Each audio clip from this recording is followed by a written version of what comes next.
welcome students to this talent search workshop on financial knowledge presented to you by Cal Coast Credit Union. They were so kind to do this presentation for us. So I'm going to hand it over to Josh and Taralyn.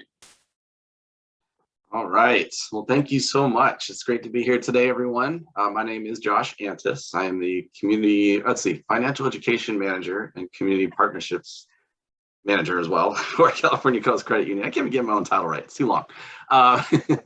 But just a little bit about me. I'm a San Diego State graduated in 2006, and I'm pretty much a San Diego native. Went to high school here, Mount Carmel High School, and I've also attended some of the other community colleges too to kind of fill the gaps at state. I went to Miramar and Mesa colleges. So I know all of you are going to be going to college here locally. So we'll chat a little bit about that, but a little bit about California Coast Credit Union. We were started over 90 years ago by teachers. We were actually a teachers credit union, teachers from the San Diego Unified School District. And now we've evolved quite a bit, and we're open to anyone joining a credit union that lives or works in San Diego or Riverside County. So credit unions are a little bit different from banks. They're usually more locally oriented. Some are nationwide, but most serve kind of their local community. And we are not for profit. So that means that any of the money that we make as a credit union, instead of paying shareholders or CEOs or board members, we actually pay it to our members. And our members are just people that have accounts with us, checking, savings, or loans, anything like that. So that results in better rates on loans, better rates on savings accounts, and a lot of really cool free services that we offer, including workshops like the one we're doing today. So if you are ever interested in opening an account, if you don't have a bank account yet, or if you'd like to get a new one or an extra one, we have a special actually for you. We will give you $100 to help pay for your school expenses into your checking account if you open an account with us, and it's completely free. You just need $25 to deposit in to start it up, and then you can always just pull the $25 right back out if you want to. But it's very simple. There's no fees involved. The only fee we ever charge is overdraft in case you go over, but other than that, it doesn't cost anything. So if you are going to go to state, we have a branch on campus, which is available. But if you're not, that's okay. We actually have partnerships with all of the community colleges here locally. I'm going to put a link in the chat that is actually a link to excuse me, what we call our Financial Wellness Center. So usually on various campuses, we have a Financial Wellness Center that's live, staffed with Cal Coast representatives. That's open a couple days a week for a couple hours, but with COVID, we've taken that virtual.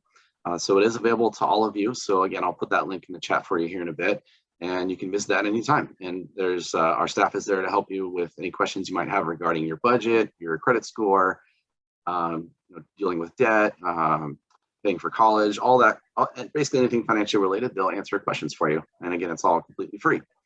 So check that out anytime. Okay, and then let's see.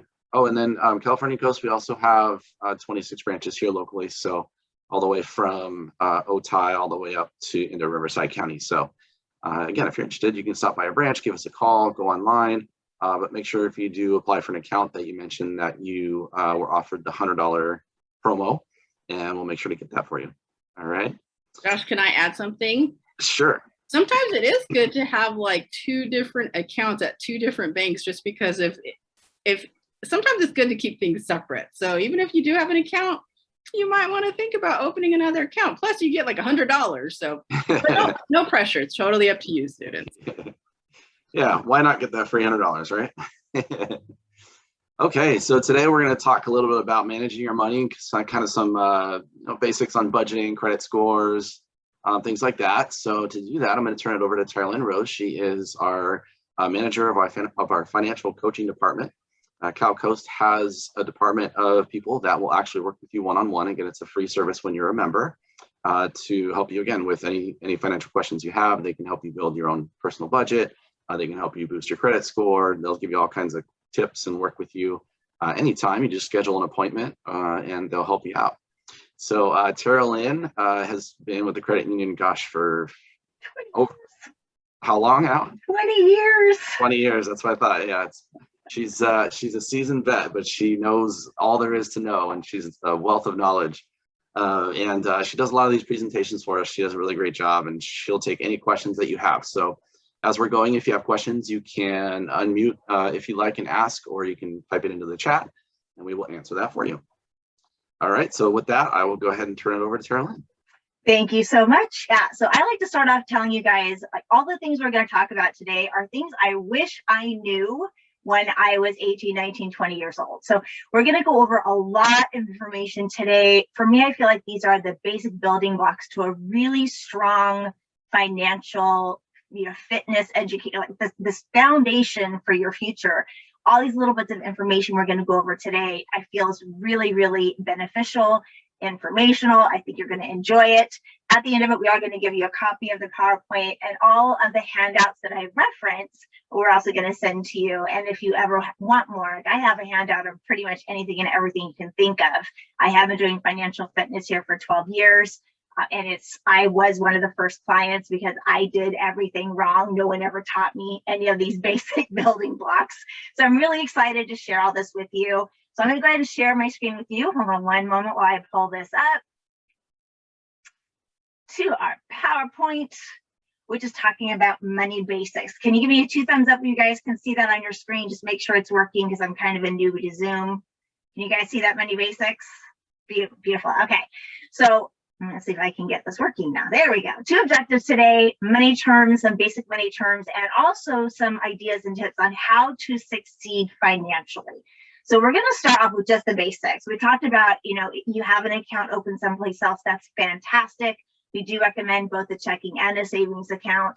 The savings account, you typically earn a little bit of dividends. You put $100 in there, we might give you 35 cents. You're not going to earn a lot with just a basic savings account. But you do want to have a basic savings account so that I can put money aside for the what ifs. What if I lose my job? What if I get in a car accident? What if? We want to have some funds set aside for a what if. Typically, you're going to hear most of us financial gurus say you should have 3 to 6 months worth of monthly expenses set aside in an easily accessible savings account, which would be at a bank or credit union. The next we have is a basic checking account, and that is more accessible to you. You can get to your funds using writing a paper check. You can use an ATM card, go to ATM and get cash out. You can get a debit card, which I can use anywhere they have like the Visa or MasterCard logo. Typically, I can swipe my debit card and it pulls money out of my checking account. I can also use a bill pay program at my bank or credit union, which means I can pay my SDG&E, my credit cards directly from my checking account if I have a checking account. So it's really a lot more accessible. And these are kind of the basic things that you want to start off with.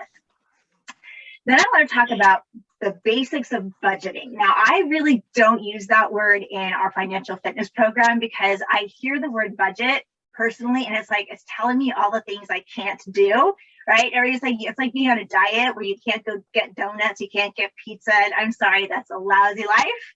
I want to go get that occasionally. So I want to have a plan. Plan means I can still go on vacation. I can still go hang out with my friends. I can still go bowling on the weekends. So I like having a plan. So I want to talk about just the basics of setting up a really good plan for you that's going to include everything that you need. So we're going to start with just the regular monthly expenses. And I want you thinking about just some of the things that you guys spend on a monthly basis. And we have these 2 categories, fixed and variable. So the fixed monthly expense, I want you guys to think about the bills that you have that you pay once a month. And it usually has a due date. It's usually a set amount that doesn't vary. It's always the same. It might be pulled automatically from your account. It might be something that you have to pay or, go onto their website and make a payment. So in the chat, if you guys can fill in, throw out some ideas of what you think is a fixed expense, something you pay once a month, every month without fail. It's the exact same amount every single month. Just throw some ideas in there of things that you might have. I went too far here. Let me go back. Come on. Oh, this is not going to let me fill that in. Zoom. So yeah. Bills, what rent is a really good one. Usually due on the 1st, you pay every month. What's a bill that you might pay that's exactly the same amount every single month? It doesn't change. So like SDG&E is a bill, but I can spend more, I can spend less. That's more of a variable expense, right? So a bill, and if you have any streaming services, so in that chat with any streaming services that you guys pay on a monthly basis, it might be $1, it might be $4.99, it might be $11.99. Netflix, Disney, yes, there we go. Those are those fixed expenses. So the easiest way is look at your last statement if you have an account. Look at the bills that you might receive in the mail. We're going to write those down first. And then we're going to think about the variable monthly expenses. These are things that you pay every single month. Without fail, you're going to pay these every single month, but you can spend more or less depending on your usage, depending on what you're buying, what you're using. So like I said, SDG&E is a really good example. I can leave every single light on in the house, or I can turn everything off and pay a lot less for my SDG&E bill. But it is an expense that when I move out, I am going to have to pay that every single month. It has a due date. What else do you guys have that you might pay on a monthly basis? So what are you attending this webinar on? Like, is there anything that you're paying monthly for getting access to your information? Phone, cell phone, there we go. Everybody pays that cell phone, and I've seen bills as high as $400 a month for a family. So internet, there we go. We need internet to access all of this. So we're writing those things down. What's another thing that you guys have to do every single day to survive? Water bill is another really good variable, right? I can water my lawn every morning, every evening, take a shower every morning, every evening, or I can go shower at the gym and let the gym pay for the water. Food, thank you. That's a huge one. And this is including both my groceries and my meals out, right? So again, I have a choice in how much money I spend. This is one of those ones that people tend to spend a lot more than they think. But groceries is an example. I eat very healthy, all organic. I do a lot of protein powders and supplements. So I have to plan about $500 a month for just my groceries. I do $250 every paycheck, so about $500 a month. And then for meals out, I know food is really expensive, especially if you're, I don't mean to call anybody out, but Starbucks, so expensive just to get one lousy cup of coffee. And that's one of those things that we don't really think about very, it's like, oh, it's only $4, so we don't really think about it. But I do highly recommend that you guys kind of track your expenses for a month to really see what you're spending. I thought that I was only spending like $50 on meals out. And then when I tracked, it was $250. I'm a mom of twins. We'd go get pizza after soccer practice. We'd go get Jamba Juice after Girl Scouts, and just, it adds up fast. So these are those. What else? You guys have cars. What do you guys pay for your car that you have to do to make it work? Again, I can drive a Humvee, right? Gas. I can drive a Humvee and drive back and forth everywhere I go, or I can ride a bicycle and pay nothing for gas. It really is my habits, my choices, things that I do. But I want us thinking about these things that we are spending money on and writing them down. It's like, just, I have a piece of paper. I'm going to write down my fixed expenses, my variable expenses. Now we're going to go to the periodic. And I'm going to tell you guys, as a financial fitness coach, this is where I have seen people get into trouble. So what I have seen in all of many of the programs that I have researched to see what we could offer to our members in terms of helping more people with budgeting, the periodic expenses isn't really looked into that much. And I feel like this is the part where debt comes into play, especially in our culture, where it's so easy to get a credit card and swipe it because they don't have the money for it. So I want us putting this in our plan, right? So fixed expenses and variable expenses, the same two categories, but these are periodic ones, occasional ones. Maybe I pay once every 6 months, once a year. Maybe I pay every 5 years. So fixed periodic expenses. What do you guys pay for your car? If you've got a car, what do you have to pay once a year, every year, without fail, or your car gets taken away? What do you have to pay once a year Everybody has a different month. Mine's in October. Any idea? Anybody have a car? Insurance, yeah, I pay my insurance twice a year. How about the DMV registration? Mine's $240. So I know once a year I have to pay my DMV renewal, and it's $240. So either I don't think about it, I don't plan for it, and it comes up in October, and I'm like, oh my gosh, $240, I don't have that much money. What am I going to do? I'm going to eat top ramen for the rest of the week because I don't have enough to cover everything. Or I put $20 a month aside into an account so that when that comes, I'm ready to go and I don't even sweat it, right? So what are some other, so the auto insurance, I have an $800 a year auto insurance. I take $800, divide that by 12 months. I set the money aside and I treat that like my rent. I treat that like my cell phone bill because I absolutely 100% am going to have to pay those two things, right? I also have a Costco. I also have a AAA. I also have a timeshare. I also have a PO box. I also have to pay for my office renewal every single year so I can do all of my Excel and Word documents that I do. So I have a fixed savings account that I'm putting money aside every single pay period. And that way, when those big expenses come, I'm ready to roll. Now, variable expenses, let's talk a little bit about this. This is my favorite category. I could spend like 2 hours here if I wanted to, but I'm going to try and get through this quickly. So let's talk about that car, right? If you have a car, what are some, have any of you had any expenses higher than $400 in the past 5 years for your car? If you have, type it in the chat how much it was and what you had to get done. So for me, I paid $400 for wheel bearings and a motor mount for my sweet little Chevy HHR. It wasn't going to work if I didn't fix it. I don't know what it is, but apparently it's really important. So anybody have any auto expenses in the past 5 years that you've paid over $300, over $200? Anybody? I think most of our students are just starting to like drive. Oh, good. Okay, so just wait. This is good information. Wait till you have to buy tires for your car, and it's a brutal punch in the stomach that it's $700 for 4 tires. So this is the thing that I drive a lot. And so I'm replacing my tires probably every 2 years. So if it's $800 every 2 years, that's $400 a year that I need to set aside. Because if I have a car, there is no doubt that I'm going to have to replace those tires. But typically people don't think about it. We live our lives in the monthly fixed gas and variable, monthly expenses, and then forget about the tires, and we don't have the money. So we go to Discount Tire and charge it. They give you 0% for 6 months, and then it's 26.99%, and it gets really expensive. Okay. So that's one thing. Auto repairs is really, really important to plan for.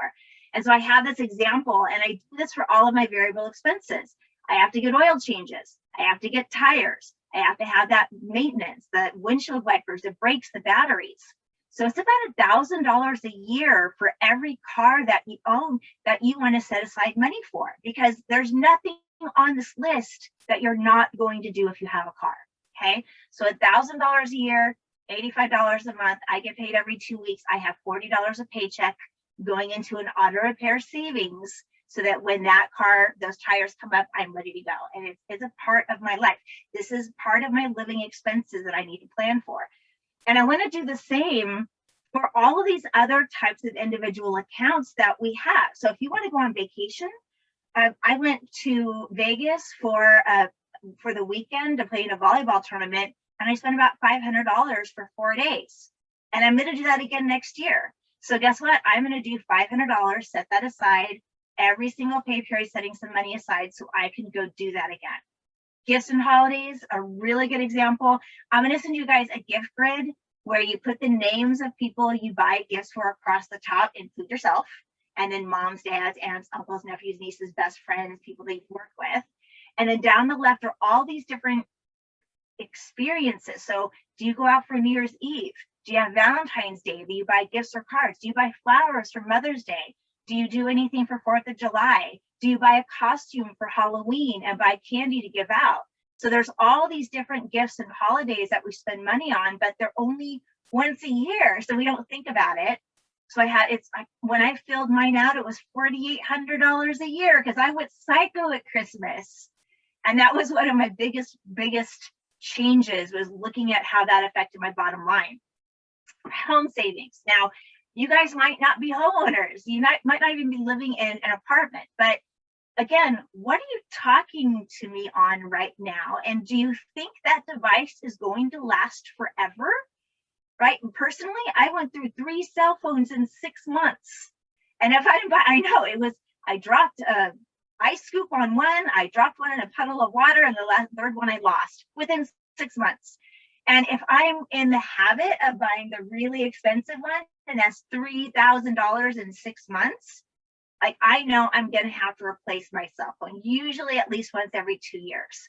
So I'm setting money aside. Same thing for my computer. It's only going to last me probably no longer than 5 years, as much as I use it. And I don't want to have to go to Best Buy and charge it. I know I'm going to have to do it. I know it's going to be probably about $1,000. I know I have to get that in 5 years, right? So $1,000 divided by 60 months. I can do that. But if I wait, I don't have $1,000 when I need to get that computer. So I'm making that a part of my plan. Same thing with fun. I want to go to concerts. I want to go to the fair. So I'm setting money aside. If you have pets, shots, grooming. If you have medical, dental, glasses that I have to replace once a year. So you can see why I spend a lot of time here, because there's nothing on here that I don't do. So I have to include this in my plan. And if I don't, it's going to go on a credit card. So I really wanted to show you, like, for me, I actually have all of these savings accounts at CalCoast. And I have an amount being transferred the day after I get paid automatically that I treat like my bills, because I know I'm going to do this. I know I'm going to go to a concert again when everything opens back up. I know that I'm going to go to the San Diego County Fair next year and spend probably about $300. So I'm going to plan for that, so it's easier for me to do. Okay. Hey, Taralyn. Yeah. Real quick question. We had a question in the chat. I don't know if you already answered it, but what percentage of our paycheck should we put aside if we're working part-time? Percentages is all based on your choices, because I don't really care how much you spend in any of these categories. I tell people all the time, I don't care what you want to spend on vacation. I don't care what you want to spend on meals out. I don't care. But I want us to plan for all of these things based on my needs. If I have a car, I need to do $1,000 a year, period. There's no percentage. I would say at least $1,000 a year per car that I own. So if I'm a rabid car fixer and I've got 3 cars, I need $1,000 each for those cars, because 100% I'm going to get the oil changes. I've got to buy tires. There's nothing there that I'm not going to do. So, it just depends on what your needs are, how much you want to spend. My vacation is big because that's my important thing. There are some people who aren't that big on traveling right now. They're focused on school, which is as it should be. And maybe they're not spending as much on the vacation. It really depends on how much money you have and what you want to do with your money. Okay, so I have 7 different savings accounts for each of those accounts that I'm putting money into. And I've changed the amount going into them as my needs, as my income has changed. I've been able to increase money going to my vacation. So it's nice when you have that many savings accounts. I have control over how much is going into them, and I know how much money I have to spend. Taralyn, can you talk a little bit more? You said you have 7 savings accounts? Yeah, so back here, I have an auto repair savings. I have a vacation savings. I have a gift and holiday savings. I have a home savings. I have a fund savings. I have all of these. But is it just one savings account and then you divide it up? Yeah, so at the credit union, we have our main account number, and then it's called shares. So my primary savings is my share 01. My auto savings is my share 02. And so I have my checking account, which is typically share 10. So I have a 01, 02, 03, 04. So it's under my main umbrella account, and then all these different sub accounts underneath that main umbrella that I can title however I want. You're actually giving me ideas. Thank you. This is what changed my life. Like, I started this in 2008. I owed $46,000 in credit card debt because I didn't do this. And oh my gosh, I need to get 3, I have twins. and I had to get 2 mattresses and I didn't have the money, it goes on a credit card. I needed to get back to school. I didn't have money for clothing. I went on a credit card. Christmas came, I didn't have the money and I went crazy at Christmas. It all went on credit cards because I wasn't doing this prior proper planning. I call this the 6 P's. Prior proper planning prevents poor performance. By putting the money aside into these accounts, I am preventing reliance on credit cards. So I love this. And I'm so happy you're speaking to our students now before they, really enter adulthood and make these bad decisions that so many of us adults make. So many. I make so many. So I'm going to have just a really quick quiz and you can pop the answer into the chat. What on this list is an example? So unexpected, something that you didn't really, not something that you do once a year, not something so unexpected. Do I have to buy tires if I have a car? Maybe I get in a car accident, plane tickets, I'm going on vacation. Yeah, you guys are good. All right. B is a car accident. Yeah. So if you're going to school, you have to buy books. If you're going to go on vacation, you probably have to buy plane tickets. If you're going to have a car, you probably have to buy tires. The car accident, we knock on wood. I have real wood behind me. Knock on wood, you never get in one. I have been in 2. Neither one of them were my fault. Just got to put that out there. But one of them totaled my car and I had to pay $500 out of pocket for my deductible and then get a new car, which raised all my other expenses. And then I had all the medical bills that came along with it. So we do have these unexpected. This is why we have emergency savings for those what ifs. So good job on that one. Okay. Now we're going to go into debt and credit because I feel like this is really an important time to start thinking about this. Especially when we're getting into student loans, you're going to start having people offer you credit cards because they're all excited. You're fresh, you're new, you're clean. You haven't done anything wrong yet, so they're going to just give you everything. So I want to talk a little bit about some debt terms you might hear: installment loans and revolving loans. So installment loans are loans where you borrow a set amount of money and you pay it back over a set amount of time, and your payment typically is, fixed. You pay the exact same amount every single month. So a mortgage loan, typically 30 years. Personal loans, I might borrow $1,000 for 36 months. Education loans, typically you've got 10 years to pay that back when you graduate.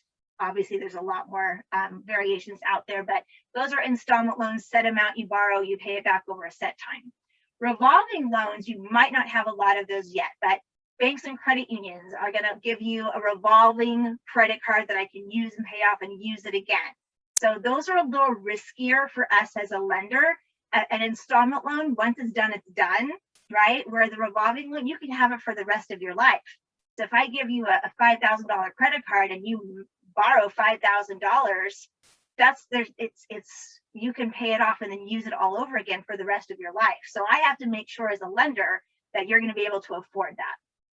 Same thing with retail credit cards. Those are a little bit easier to get than the bank and credit union credit cards. That's the Target, the Walmart, the Nordstrom, all those department store credit cards. They're typically a little easier to get, and they're going to charge you a much higher interest rate because they are easy. They're taking a greater risk. Right now, you guys don't really have a lot probably, which means we don't have a lot of information to make a decision. What's our risk if I loan money to you? Am I going to get it back? You probably don't have a lot of information yet. So all of us lenders who are going to loan money to you in the future, we are taking this jump, this leap of faith that you're going to pay us back. And then you're going to create some positive history. It'll get easier for us to do that. Okay. But yeah, those bank and retail, the gas station credit cards, the retail credit cards are usually above 25% interest. So if you don't pay it off in full every month, it costs you a lot. I'm going to talk a little bit about student loans too, because I feel like it's so easy to get student loans. I have student loans and I just filled out a form and they gave me money every semester and they didn't really check in on how I spent it. So I've seen people who get $4,500 their student loan. They buy their books, they pay what they have to, and they take the rest and go to Hawaii for their vacation, not thinking about the fact that they're going to have to pay it back.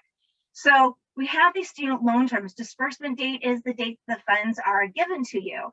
The amount that you borrow is that loan amount. So typically it's issued every semester, you know, $2,800, $4,500, however much they give you, it's usually issued every semester. And they're charging you a different interest rate for those loans. It's not going to be the same interest rate typically for every loan that you get, because it does vary depending on the year. Okay. And you also want to know how they're charging that interest. So there's a difference between simple interest and compound interest. And I'm going to talk about that on the next slide. But it's really important that you know this information about your student loan. We want to know when your first payment is due. Pay attention. Put a note on your cell phone or your calendar of when you have to start making those payments back, because I've seen so many people not pay attention and not think about it because they're all busy graduating, and then their student loans go delinquent and it destroys your credit. Student loans go on your credit report, and I don't want that to happen to you. So make sure you're notating all of this information. Now, I want to talk about these two terms, because subsidized loans are ones where the federal government is paying the interest while you're in school. And then once you graduate, 6 months after, you have to start paying it back. Then you'll start paying interest on that amount that you borrowed, right? So subsidized, no interest is accruing. That's great. The unsubsidized loans are ones, once they've gone through as much as they can give you, now they do the unsubsidized, where the interest starts accruing on that loan as soon as they disperse the funds to you, okay? And this is the one where people aren't really paying that much attention to. And I'm gonna go to this next screen, because I wanna show you the difference between compound interest and simple interest. So I wanna show you this because I had a lady who had borrowed $30,000 initially on her student loans, and then deferred and forbearance and didn't have any money, no job, just kept not paying, or paying the minimum, which didn't cover all the interest that was accruing. She ended up owing $90,000 on the $30,000 that she borrowed. And she's like, this is wrong. They're making a mistake. They're messing with me. And I'm like, no, let me show you how compound interest works. So they give you $1,000 and say they're charging you 10%. I'm doing easy math, so I don't have to think too hard about this. So I'm gonna have to pay $100 in interest on that. Next month, I have a balance of $1,100, and I'm now paying 10% on $1,100. So now I owe interest of $110. That gets added to my balance. The third month, $1,210 is my balance. I'm paying 10% interest. That's $121 in interest that gets added. So the total owed after 3 months is $1,331 in just 3 months. And you keep adding higher and higher and higher interest, and that balance goes up, and you end up owing a lot more than you borrowed, okay? And then we have the simple interest, which is what most of our mortgage loans and our personal loans, where the first month, $1,000 balance, 10% interest, I have $100 interest that gets added. Now I'm still paying interest only on the original loan amount, on that $1,000 that I borrowed. So I'm still just paying $100 interest. So now my balance is $1,200. The third month, I'm still just paying on that $1,000 loan amount. So after 3 months, I only owe $1,300. Okay, so the interest is still adding fast, and this is something I want you guys paying attention to. Is, you know, if you have an unsubsidized loan, it is that compound interest, which means that after you graduate, you owe a lot more than what you originally borrowed. So what I want to impress upon you with this is to avoid that danger of compound interest. If you have unsubsidized loans, at least pay the interest while you're in school if you can, because you're going to save a lot of money in the long run. When you graduate and you go into your repayment plan, there's a lot of options nowadays. The income-based repayment, the deferred, there's a lot of options. But your minimum payment may not be covering the amount of interest that's getting added to your loan. So again, your balance is going to go up. So I want to make sure that you're looking at your statement every single month and at least pay the interest if you can, so that your balance does not keep going up. If you can pay more than the minimum, awesome. You're going to pay less overall. You'll pay the loan off faster. You'll be able to open up that cash flow for your future goals, so you're not overwhelmed by this loan debt when you graduate. Okay, so if you can, especially on the unsubsidized loans, at least pay the interest if you can. I think I showed you why. I don't want you owing a super big amount when you're done. Okay, now we talked how student loans affect your debt. It does get reported to the credit bureaus. It can hurt your credit score. And I want to talk a little bit about this because, again, this is the one where I do this one-on-one for our members, and they're 30, 40, 50 years old and have no clue how credit works. And I want you guys to understand this. So we talk about the credit history, the credit report, the credit score. These are some common terms. So the credit history is just all the records of any money that you borrowed or money that you owe. So it does include your student loans. It all goes onto a report. So there are 3 main credit bureau agencies who collect all of your credit history that gets reported, and they put it on this nice, neat report, and they sell it back to us. Okay, so the credit history is all the money you borrowed, all the money that you owe, how you handled it. The credit report is this nice, neat report that puts it all together on one nice, neat page. And then that gets sold to lenders, and we use that credit report to generate a score. We look at how you've handled your debts in the past to calculate the risk to me as a lender. If I loan money to you, am I going to get it back? So the higher score you have, the better you have handled your debts, the more likely you are to repay me, the more likely I am to give you another loan in the future. We want a high credit score. So 850 is the top score, 750 and above is the best rates that you can get.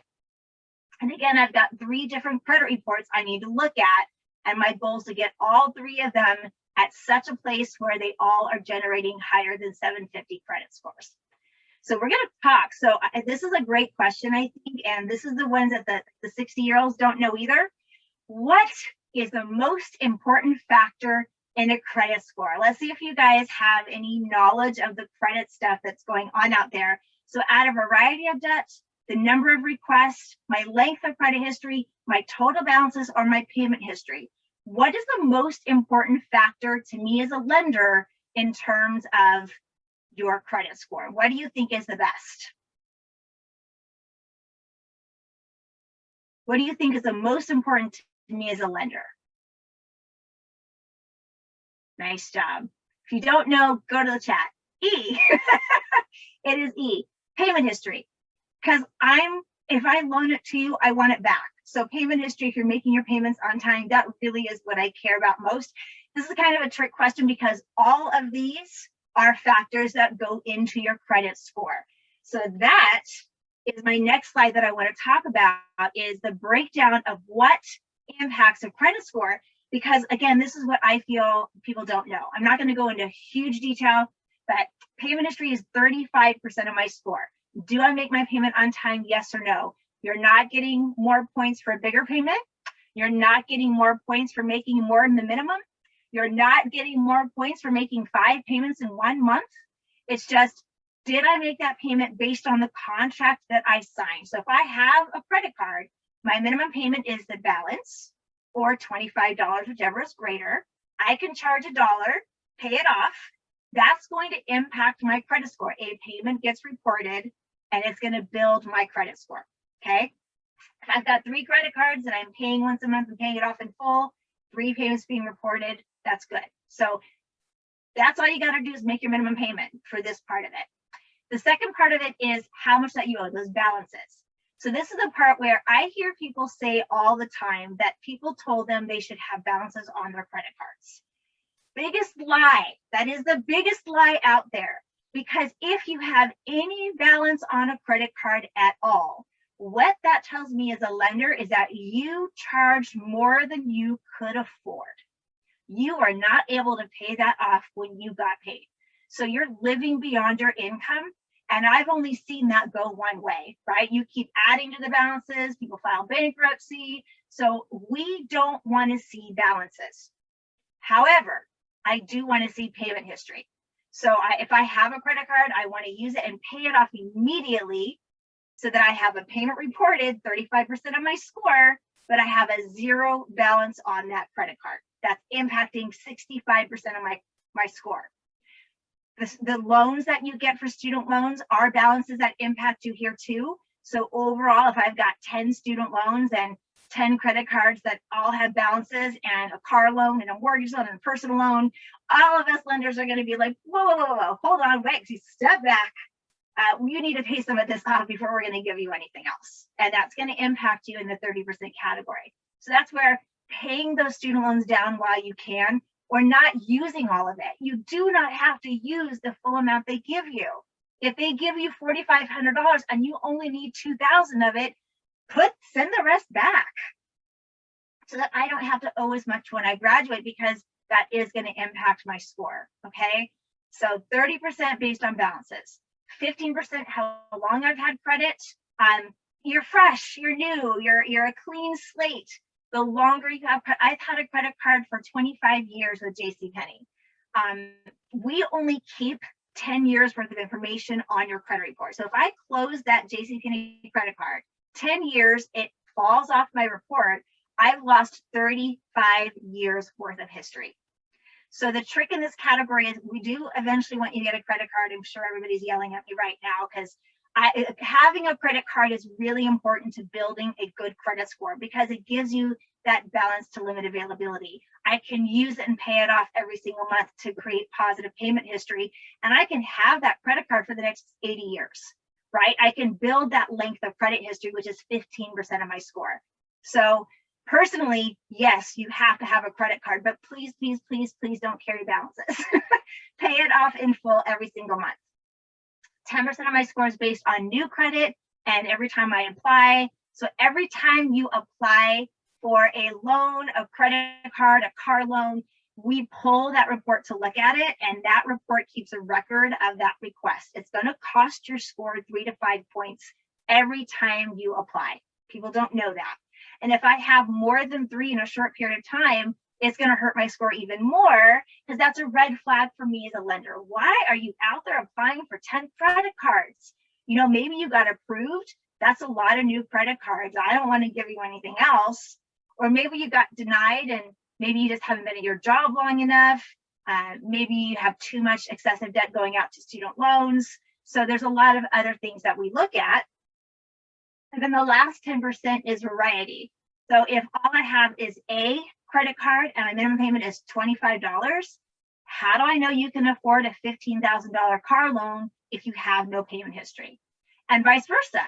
People think they don't have to have credit cards. Well, if you don't pay off your car, if you forget to pay your car payment, we're going to take your car back, right? We can repossess that car because we have that title as collateral, which means there's a huge consequence if you don't pay your car loan. Whereas a credit card, if I buy tickets to Tahiti and you come back and don't pay me back, I can't take your trip back. You already went and had a good time. So it's unsecured. There's no collateral on that revolving credit card. I want to see how you handle those kinds of debts. And then also who you borrow from. This is something people don't know. You know, all those lenders on the corner who say bad credit, no problem. You've seen them, I'm sure. If you go to them, those are high risk lenders. And since your credit score is all about risk, if you have a high risk lender on your credit report, that means you're not going to get as many points because you must be a risk, right? So borrow from reputable lenders. Always go to your bank or credit union first when you want to get those kinds of loans, because we are reputable. We're not going to give you a loan at 29.99%. Okay, moving on. So I want to talk about why this is important to you. So I have these two credit scores, 620, not so good. Jane's done really good. She's got a 750 credit score, so she's getting this loan. And John, because he hasn't done so well, he's got a couple late payments and he's got a maxed out credit card. So he's getting this car loan and they're charging him 9.88% because his risk is higher. Jane's been really good, paid everything back, so she's got a 3.88% on the same loan. John has to pay $317. Jane has to pay $275. So this good credit is saving Jane over $2,500 in interest for the exact same loan. It's really important to have a good credit score. Even when you guys move into your own place, the landlord's going to pull your credit to see if they should give you their apartment space. If you get a cell phone in your own name, they're going to pull your credit to see how you handled things in the past. They might charge you a deposit if you don't have good credit.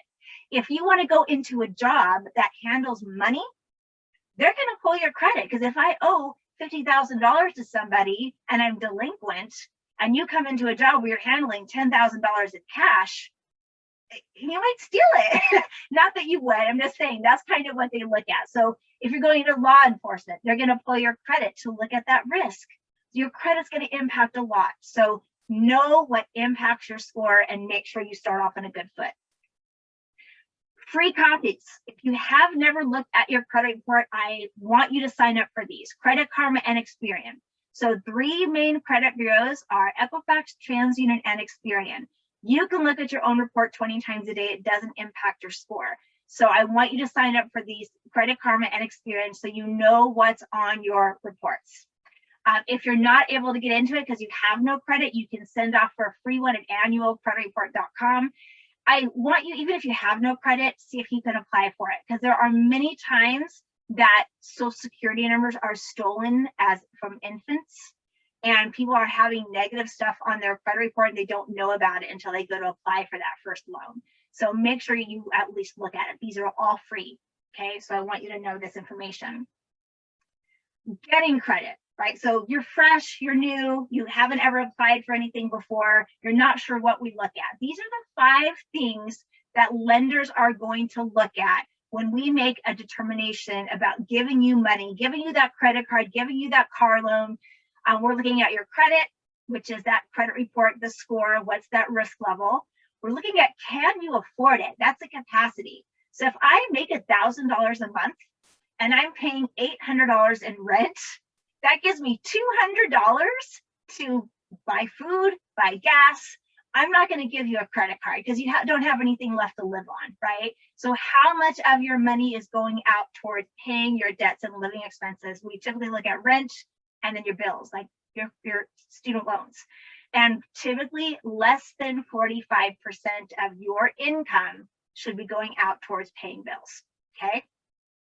Collateral is the amount of the loan compared to what you're trying to buy. So this is usually for cars and houses. So if I come in and I have a car that's worth $20,000 and you're trying to get a loan for $30,000, the collateral isn't there. The value isn't there. I'm not going to give you a loan for more than that vehicle is worth. This comes into play like when the Teslas first came out, right? Everybody was trying to borrow $30,000 and the retail price was 20. We denied people with 800 credit scores, you guys. It's not just your score that makes that decision. We're looking at, so if I put 20% down, right, and the loan's 10,000, I put down 2,000, my loan to value is 80%, $8,000 loan compared to $10,000 value. So that's that collateral. Capital is, what do you have in a savings account? So if I'm borrowing $5,000 and I've got $500,000 in a savings account or invested, I'm probably going to give you that loan if everything else makes sense because you have the money to pay it back. Okay, so that's the capital. What's in my savings? What's in my investments? And then the conditions of the market, you guys really don't have a lot to do with this. This is the rates that we put in place. This is back in 2008, 2009. Everybody was walking away from their mortgage loans. And we denied a lot of, you had to have 20% down. You had to pay. We were not doing 100% financing because of the conditions of the market. So just understand that is a part of that decision. The last thing I want to talk about is having goals in place, because when you look at the money that you have to spend, and I'm putting all this money aside in my accounts and I'm planning ahead and I'm paying down my debts and I'm building good credit, I want to make sure that you're working towards something specific. When you look at our money, is this spending helping me reach whatever goal you may have? And this can change as you get older. So when I was younger, I moved every single semester. Every single year, I was at a different school. So my goal growing up was I wanted to be a homeowner. That was it. I was an adult. I'd arrived if I owned a home. Now my daughters are going to be 30 years old. I want to travel. I don't want all my money locked into a house. So I'm renting a room so I can have more to reach my goal. And I want specific, something that what matters to you. When you think of somebody being financially successful, what does that look like? Specific, I want to save $1,000 in 6 months. I want to pay my student loans off in 5 years. Specific, measurable, attainable. It matters to you, and I have a time frame where I can measure that progress, right? It's not I want to be a homeowner, it's I want to save $20,000 down in the next 5 years so I can buy a home when I graduate. So specific, measurable, work towards something, look at that money that you get. How can you use that to reach those goals and make sure that you're planning for all of those things that are going to happen to you? Okay, we made it to the end.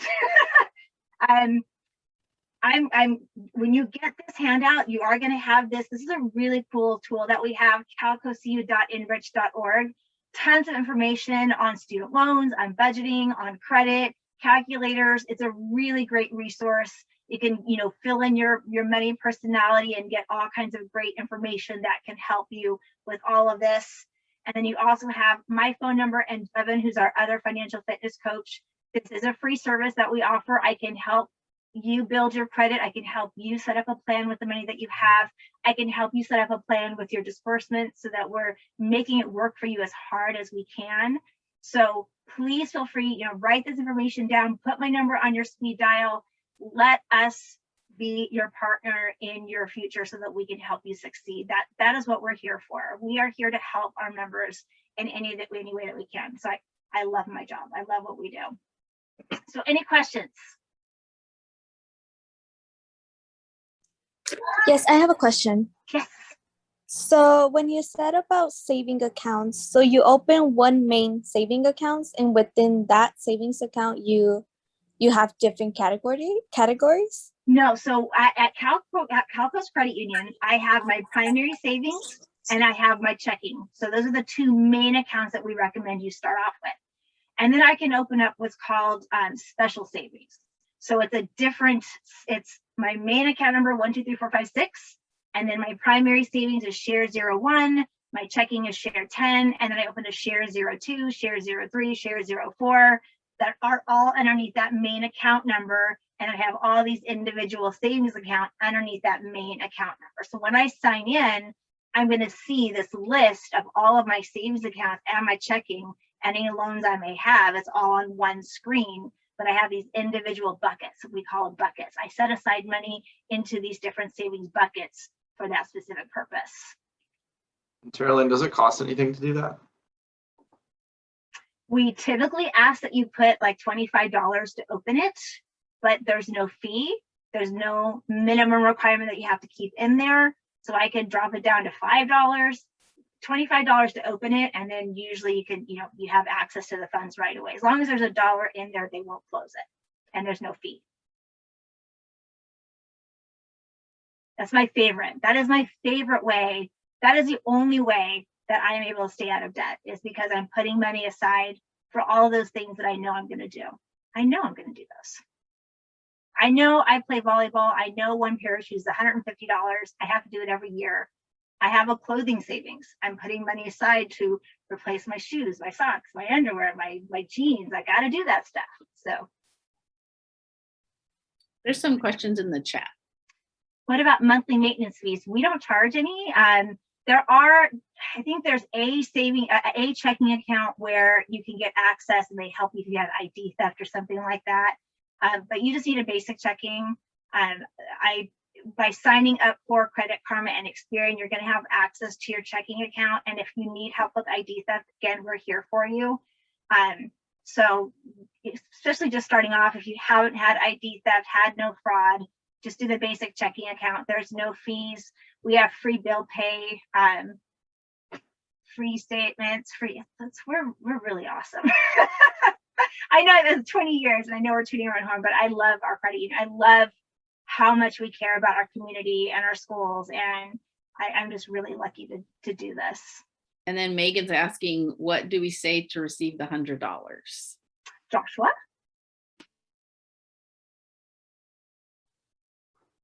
Sorry, I'm muted. Okay.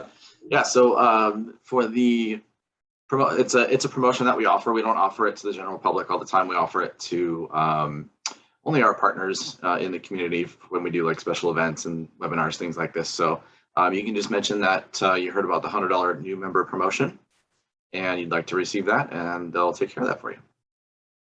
So you at the branch, or you call into the member service center and they can get that. So that number 877-495-1600. You can if they do it online, is there a place for them to put that they heard about us? Yeah, there's a box online where you can select it as well. Awesome. Any more questions? I have a question. Yes. Okay, so what if you already have a checking and a savings account with another bank? Would you still be able to open? It depends on their processing system. So you mean open with California Coast or open there? Open a new one, an extra one with California Coast. I have a couple of different credit unions because I started off at another credit union many years ago. So I do have 2 different accounts at 2 different credit unions. You just have to qualify for their membership, which pretty much all of us are now open to anybody in San Diego. So yeah, if you already have an account, and if you want to get this $100, just open that savings and checking. $25 will pay you $100, and welcome to California Coast. And then I'm a free service. We have a lot of financial advisors. You want to start talking about retirement now, which please do. I always tell people, don't wait. As soon as you got income, talk to a retirement plan, an investment advisor, someone who can help you, because the sooner you start, the more you're going to have. It's exponential how much it adds up to if you start right away. I wish I'd known this. It would have taken $50 a week and I could have been a millionaire at 65. I'm 51. I will never be a millionaire. I cannot put enough money in there to make that happen. So the sooner you start, the more it works for you. And that's just to open a credit account? Unions, I feel, because we're nonprofit and we're here for our members and our community, you're joining a member group. It's your money and my money that we pool together to help each other out. That's how this all started. You're joining a group that we're here to work together and make our money work for us. That's why you get better rates on car loans and credit cards, because we don't have all these fees that we're paying to our share owners, or we're at the bank. They're for profit. They're trying to make money. They're trying to make their shares worth more. Whereas Cal Coast, we're just trying to do what we can to help, right? We're going to charge the least amount of fees. We're going to charge the best interest rates. We're going to offer more free services because we are not for profit. We are here to help our members as much as we can. So personally, I feel the credit union is better. We offer everything that a bank does. So I don't see any reason. And a credit union. So at Cal Coast, all of the ATMs, people always talk about, well, it's, there's a Bank of America everywhere. Well, yeah, but 7-Eleven, if you go to 7-Eleven, they have our ATMs in there, and there's a 7-Eleven on every corner in San Diego. So we way outdo them. All right, students, any more final questions before we wrap up?